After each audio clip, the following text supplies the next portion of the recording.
Welcome, everybody. I'm so glad you could join us today for this admin chat. Sawbuck Seminars and Executive Secretary Live are very pleased to partner on this event for you. Today, we're going to talk about connecting this with that in Excel. So by that, I mean related data sets, kind of connecting them up so that you can analyze all of this data together. On the screen right now, you'll see a link to the handout, tinyurl.com, and all in lowercase, Y6USLK4J. And that is actually going to link you to a folder that not only has the handout, but a practice data set similar to what you're going to see here on the screen today so that you can replay this and work along. So who am I, in case we haven't met? My name is Melissa Esquibel, and I speak all over the world on all topics, technology and productivity. There's my, short resume, head chick in charge of Sawbuck Seminars. I've recently written a book called Dirty Data, and of course, I'm a proud member of the Secretary Live Speaker Bureau. Some of the tips today are going to be from the Dirty Data book. And in fact, that sample file that you'll find up in the folder has some links to some of those video tips from the book. And there's more information in the handout about how to get your own copy. Okay, so here's where we're headed today. We're going to look at Vlookup, which really is kind of the classic time-honored way of connecting this with that, of taking two data sets and looking up some data from one and kind of virtually copying it over to the other. We're going to take a look at working with the data model. Most people are used to seeing this alongside pivot tables. So if that is a term that you're familiar with, we're going to show you how to work with multiple data sets using something called the data model in pivot tables. And then we're going to do something similar, which is PowerQuery, and show you how PowerQuery, even though it sounds like it's really hard, is going to kind of take the place of Vlookup if you're trying to join multiple data sets. So let's rock and roll. Okay, so Vlookups. Man, I'll tell you, it took me a long time to figure out how Vlookups worked because I just didn't get it until somebody explained it to me this way. You see all those things here? All these field names or argument names in the Vlookup formula? Well, here's what they mean. What do you want to look up? Where do you want to look for it? How many columns over is the answer? Which column number do you want back? And what do you want Excel to do if it can't find it? That's really the whole nut right there. So if you take a data set like this, 1 through 8 with color numbers in column B, and you type the number 3 in and do a Vlookup, it should return blue. And if you type a 7 in that same cell, it should return black. We're going to take a look and see what happens when you do the other ones. So let's take a look at that example. I'm going to do that in a blank data set, and this is just kind of a Vlookup 101. But if you want to set it up, it's really this easy. I'm going to do numbers 1 through 8. And red, green, blue, yellow, orange, brown, black, and violet. I'm going to type a number 3 over here. So in order to get that function arguments dialog box to do this, I'm going to go to the Formulas tab, go to Lookup and Reference, scroll all the way down, and find Vlookup, because I want to show it to you in the same way that we saw that what, where, which, and what if. So let me move this down. All right, so what do we want to look up? We want to look up the 3. Where do we want to look for it?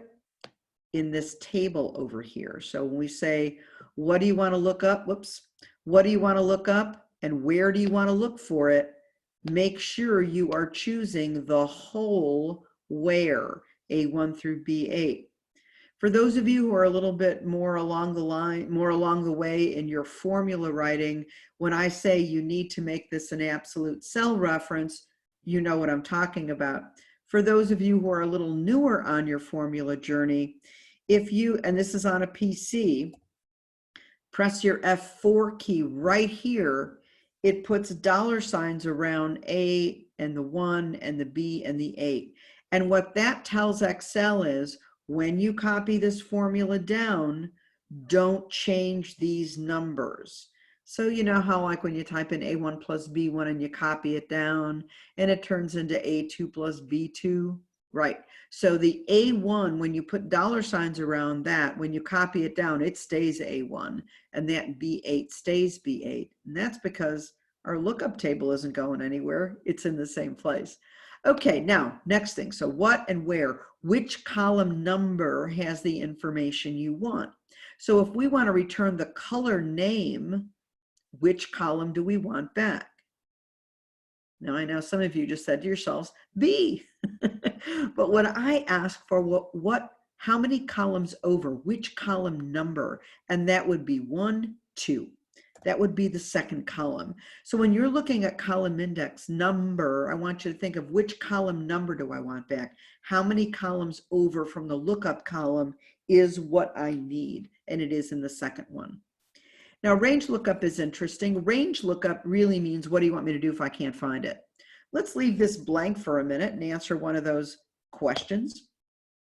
So it did give me blue, and if I put in 5, it would give me orange, and if I put in 7, it would give me black.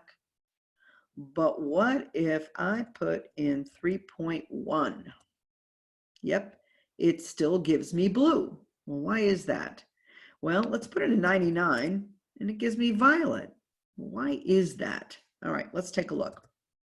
So when you leave range lookup blank, Excel is going to get as close as it can to your lookup value without going over to the next number, which is why if I came back here and made this 3.9, it wouldn't round it up. It would still give me blue because it got close without going over to the next number.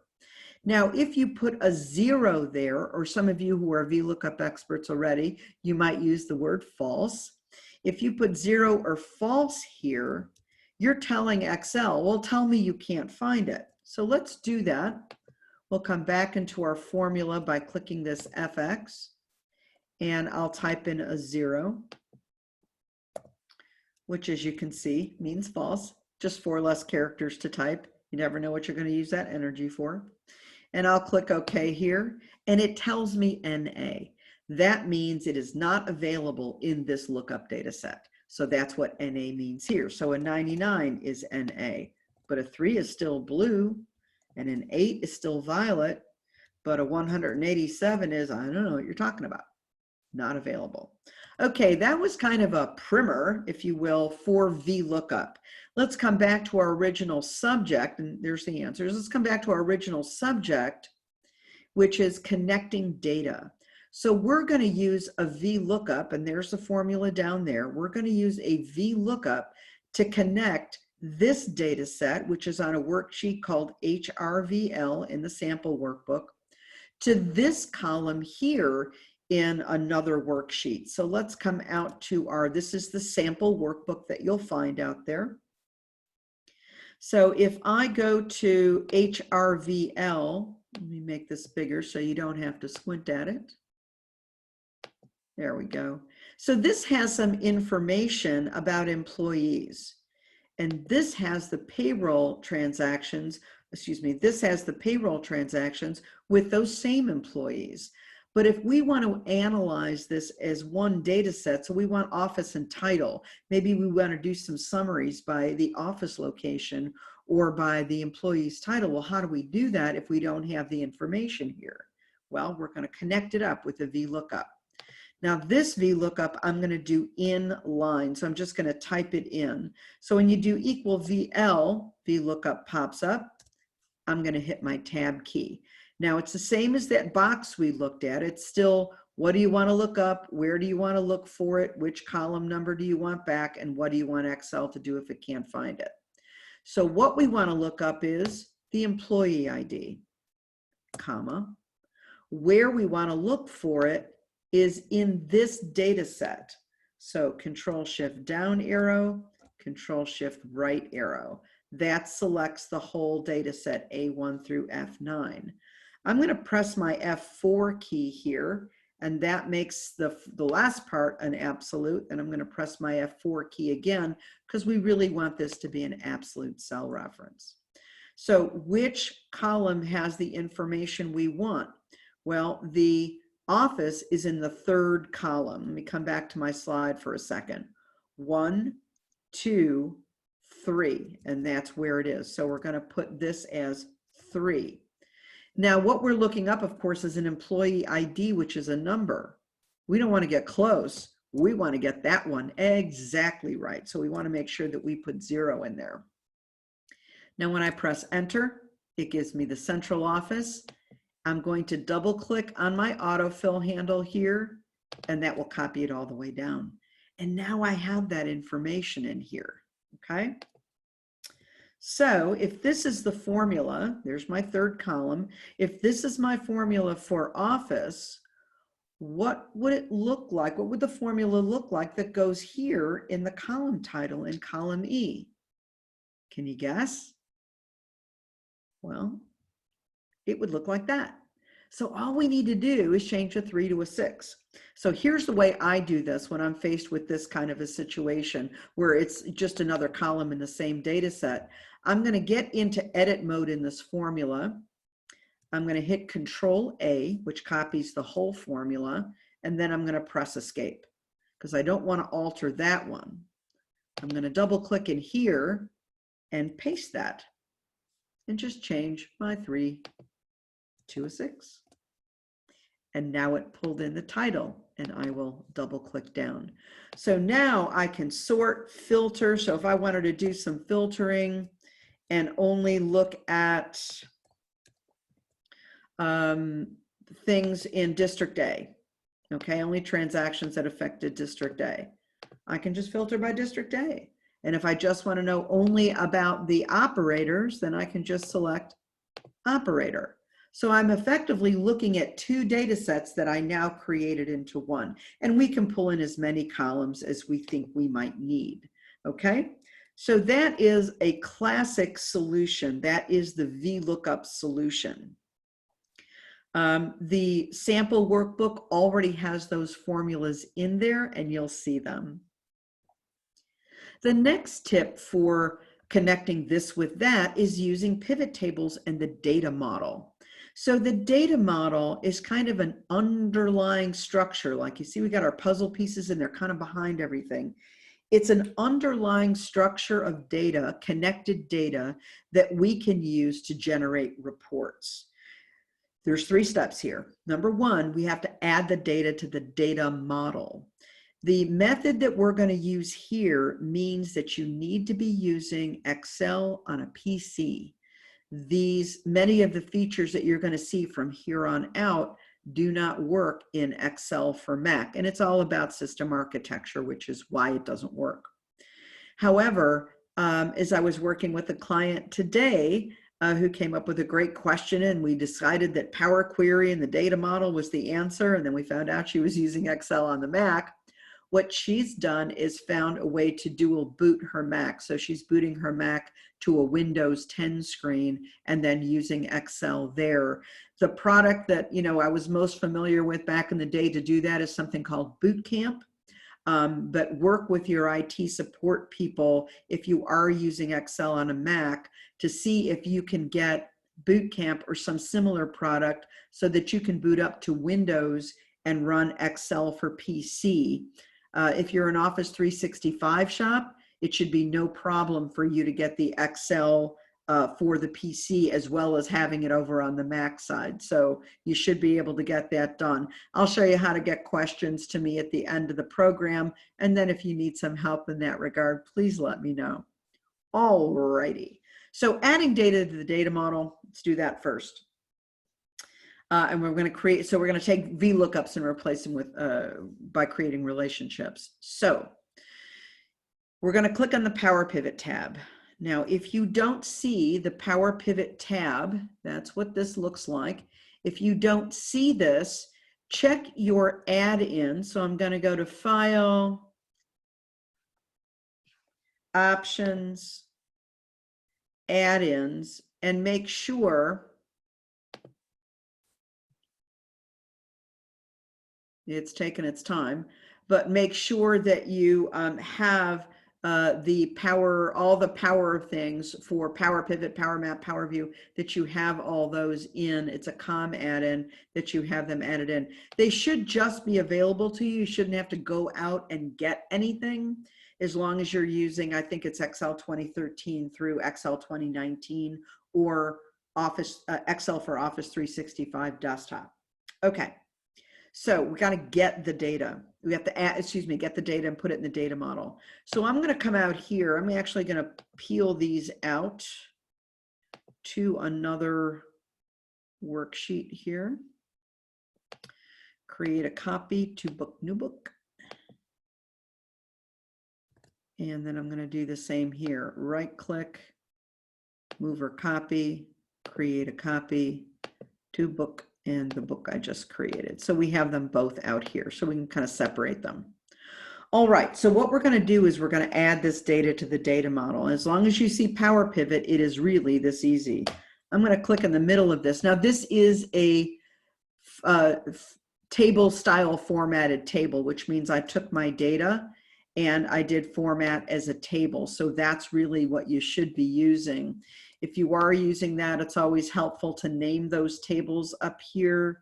So Control T is the shortcut, and you see I've named the table something that's relatively easy to identify. All right, so how do I get stuff in the data model? Drum roll, please. We're going to click on Power Pivot, and we're going to click on a button that says Add to the Data Model, and that is really it. All you have to do then is close this window. You don't need to stay in this window at all. I'm going to go to HR, and I'm going to do the same thing. I'm going to click in my table, and I'm going to click on Add to Data Model. And when it's done doing its magic, I'm just going to close it. So what have I done? All right, let's get a new blank worksheet up here. Now I can go to the Insert tab and go to the Pivot Table button and just create a pivot table with this workbook's data model. Now we're going to create relationships here in a minute, but I want you to see how this comes in. If you've never done pivot tables before, nothing bad will happen, guys. There's no special skill required to get this far. If you were able to connect those two worksheets to the data model, which was, again, go into Power Pivot and click on Add to Data Model, just make sure you're clicked into the middle of the table. All we have to do this far is click on Insert Pivot Table and OK. Make sure this is checked, and then OK. And we're going to leave it alone right here, except to notice that in my pivot tables, I've got both data sets listed here. Now, I'm not quite ready to do something with this yet. I need to create the relationship because Excel doesn't know these two are related yet. So we're going to go to the Data tab and click on the Relationships button. Now, in your handout, we show you that process here. So this is what the relationship button looks like. It's kind of small on my screen. So I wanted you to get a look at what that looks like. Now, if you're using a large enough window or screen, you'll probably see the word relationships next to that button. But just in case you're working on a surface like I am, and things are kind of scrunched down, that's what that would look like. Okay, so to create the relationships, go to the Data tab, and in the Data Tools group, click on the Relationships button. So that's what we did to get here. And we're going to select New and tell it that our payroll transactions have a column called Employee ID and that our HR table has one called Employee ID 2. Now, before I go and click OK and establish this relationship,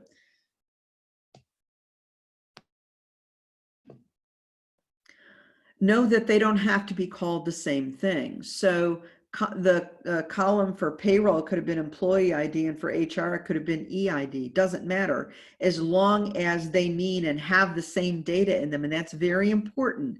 They have to have the same data in there. So one can't be stored as text and the other stored as number. They both have to be numbers if that's your lookup key. All right, I'm going to click OK here. And now that I've done that, I can make a pivot table that says show me by office what the gross pay was. So I have now connected two data sets. Make that a little bigger here. I've now connected two data sets and have been able to summarize the data by one field and get the number from the other field. So it's very similar to what we could have done with our VLOOKUP. So if I come back over to our other data set, let me see if I can find that guy. There it is. So if I come over to our other data set that we connected together, this one, so I now have office and title, I could do the same thing. Let me unfilter this. Insert pivot table. Okay. And this is now grown, right? So I can click office and I can click gross pay and get the same type of information. The issue is for every field I have to write a VLOOKUP. VLOOKUPs tend to be a little fragile as data structures change, but if you're on a Mac and you are not going to be able to get Windows Dual Boot, this is how you're going to get that same result, is to connect it up using VLOOKUP rather than to use a data model. All right, so if I decide to make a chart with this, just to kind of give you a little extra bonus there, and that's also in the handout, I think, we'll do insert pie chart. And now I've made a pie chart with that same data. So this joined the data. When we did the relationships, it is roughly equivalent to doing a background VLOOKUP. But every time that data changes and we refresh it, I don't have to keep copying anything down. It will simply refresh that relationship. Okay, so that is the data model version of this. Insert pivot table, make sure that you create your relationships. By the way, you can create your relationships before you do your pivot table. And then of course you can have this, keeping in mind this is coming from one data set and this is coming from another. So pretty cool, huh? So the data model, you don't actually have to see the data. For example, we can simply use the data from another workbook if we wanted to by getting the data externally, which we're going to do in our next step. That can also be done and adding data to the data model. All right. Let's look at the big scary one, which is not really as big and scary as you might think. Now with PowerQuery, we're going to do two kinds of connecting this and that. The first is exactly what we've done already, which is essentially to merge two data sets. And we're going to do that with a merge query. And then we're going to do something new than we've done, and that is to append data. So if I have, for example, let me show you the data set we'll work with there. I have January data, February data, and March. But I want to be able to analyze it all together as if it were one data set. And we're going to show you how to do that without writing any SQL code or macros or anything fancy like that. Okay, so let's talk about what we've already done. In this case, I'm going to get data externally. Let me get back to our admin chat workbook here. I'm going to go ahead. Let me make sure that I have named my data sets here. I think I have. Right, payroll and HR. Yep. Okay. I'm going to close this data set for right now. And I'm going to get data from it in a minute. So I'm going to go to a brand new workbook. I'm going to go to the data tab. I'm going to get data from file. Now, in our case, the file is an Excel workbook, but I just want to give you a little peruse about all the different kinds of data you can grab here. So you can do workbook from a text file, from a SharePoint folder. You can do it from a database, from Sybase, from a SAP HANA data set, from Access, from Azure if you have data up there in a SQL data warehouse, from online services like Salesforce, from Facebook, from an online list. You can treat any of these things as we have treated Excel data so far and bring it in and join it up with something else. So we're working only with Excel data here, so we're going to do this. But I just want you to keep in mind that we can treat other data as if it were an Excel workbook and do this process. So we're going to go get our data set here, and that is over here.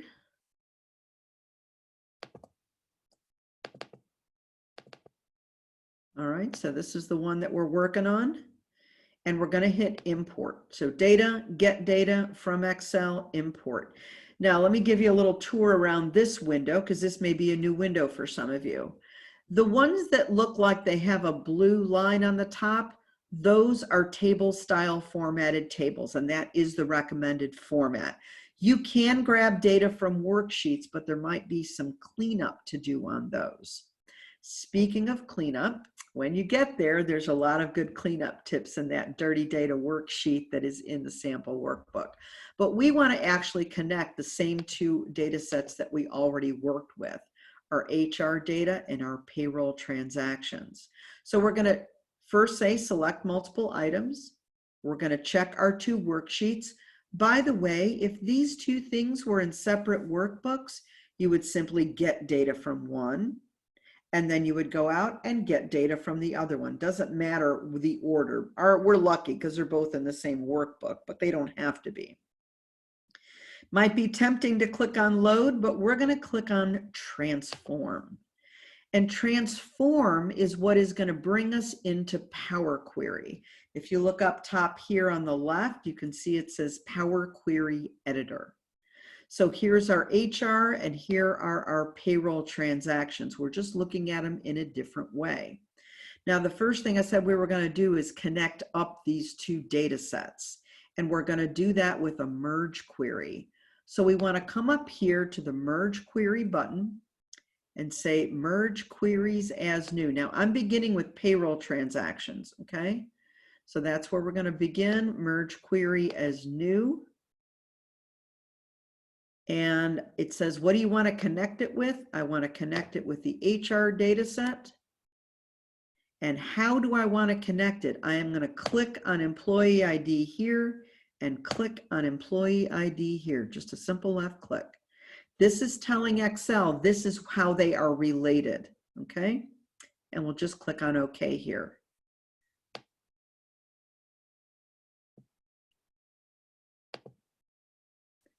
Now it's created a new query called merge one. I'm going to name it HR underscore payroll. So we know that it's both of them. And let's see what happened when I connected these up. I'm going to scroll over here to the right, all the way to the end, and notice that it has connected the HR database. But all it says here right now is just the word table. So how do we get the data in here that we need? We're going to click on these little arrows right here and tell it, what do we need? Well, in our example, all we really needed to add was office and title. But while we're here, I'm going to go ahead and add employee number and start date. Might as well add everything. I don't need name. I already have name. And I'm going to click OK here. And it has now added the rest of the data to this query called HR underscore payroll. Now, the next step is going to be, so here's how we did all that. The next step is going to be, do we just close and load, or do we close and load to the data model? If we just choose close and load, it will add all of the tables to the workbook, all the queries to the workbook, and each one will have its own worksheet. If we just say close and load to data model, it will kind of do what it did in Power Pivot. It'll just be that underlying data so that you can see what it would all look like and understand what is really out there. We're going to do this one, but you can choose close and load to data model. You don't need to bring all that data in. So the decision you're making here is, do you want to see the data or you don't want to see the data in the workbook? That's your decision. So we're going to say close and load. You could say close and load too, and that would give you the choice of data model, but we're just going to say close and load. So here's what it's done. We have this combined worksheet of all our data. So there's all our HR data out here that's been added. We also have the original payroll data without all that jazz. We have the original HR data. And then of course there was the blank worksheet that we began with. So it is, we really don't care about these two. We're really going to work from this one. I'm going to do insert, pivot table, and OK. It's using something called HR payroll, which if you remember is what we called our query. And I'm going to go ahead and minimize this and do the same thing. So we want to do it by office and gross pay. Same report. Okay. The beauty of this is each time we go out and we update those tables back in the other workbook, all we have to do here is come in and hit refresh and our data will update. That's all you have to do. All right, let's take a look at that last type of query, last type of connect this with that. And rather than kind of cross-referencing in an append query, we're going to stack the data one on top of the other. So let me close this one down.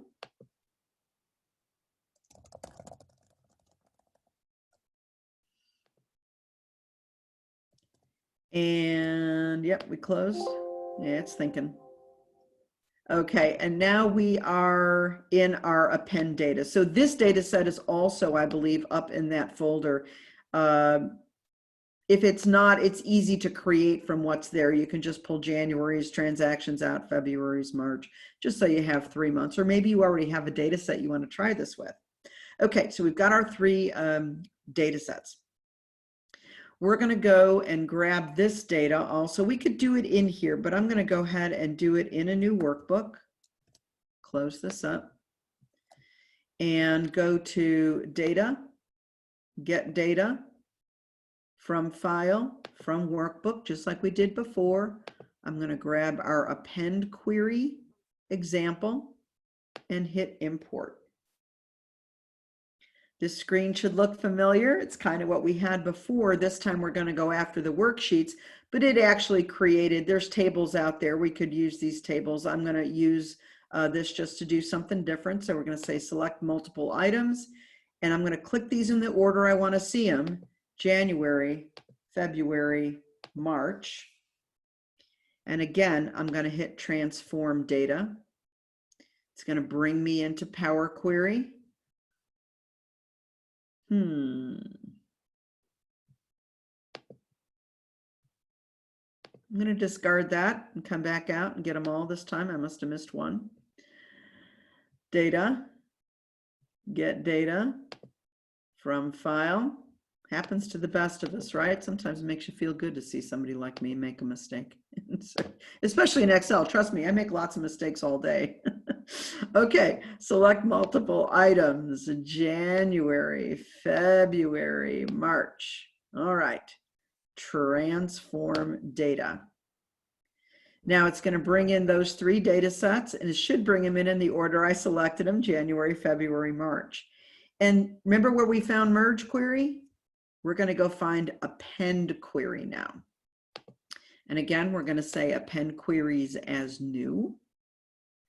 And it wants to know what we want to join together. Well, we have more than 2 tables. So we're going to say January's already there. I get tripped up by that a lot.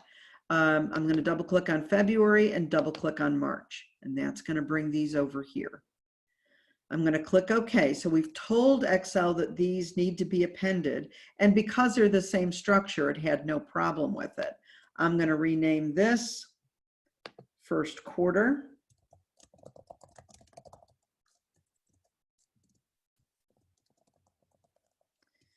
Payroll. There we go. All right, and again, I'm going to close and load so you can see that it all comes in together, but I could easily do load it to the data model if I want to, but close and load. And here is all of my data, January, February, and March. And now I can work with this as a single data set. By the way, if you wanted to connect this up to that HR table, you could then connect this query to that HR table and create another pivot table with that data that way.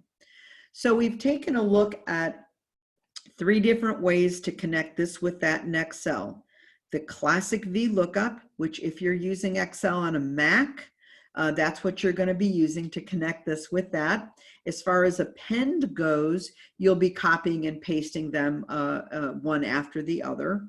If there's another way around it in Mac, I'm unfamiliar with it. If you find out that there is and you're a Mac user, hey, let me know. It'll be worth the free Sawbuck seminars to you. Okay, we took a look at the data model. So just connecting data up, adding data to the data model, and then creating those relationships, which took the place of VLOOKUP. And finally, we looked at doing this data in PowerQuery by simply getting external data, hitting that transform button, and then landing in PowerQuery. And then we could create those merge queries. And then we learned about how to do an append query. So if you have questions after this program, please head out to Facebook, look up Sawbuck Seminars Q&A, or go out to LinkedIn and look up Sawbuck Seminars Q&A.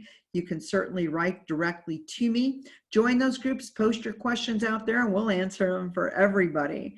Don't pass up your chance to get Dirty Data out at Amazon. I think they're running a sale right now, so it's really inexpensive. So go out there to Amazon or hit Barnes & Noble or Target. There are companion video samples for the book. If you go to dirtydatabook.com, you'll see those. And of course, the information and all of those links are in your handout PDF. Please check me out as well as my esteemed colleagues on the Executive Secretary Live Speaker Bureau, clicking this link. I want to thank you for joining me today. Look me up on Sawbuck Seminars, and I will see you soon. Take care, everybody. Stay well.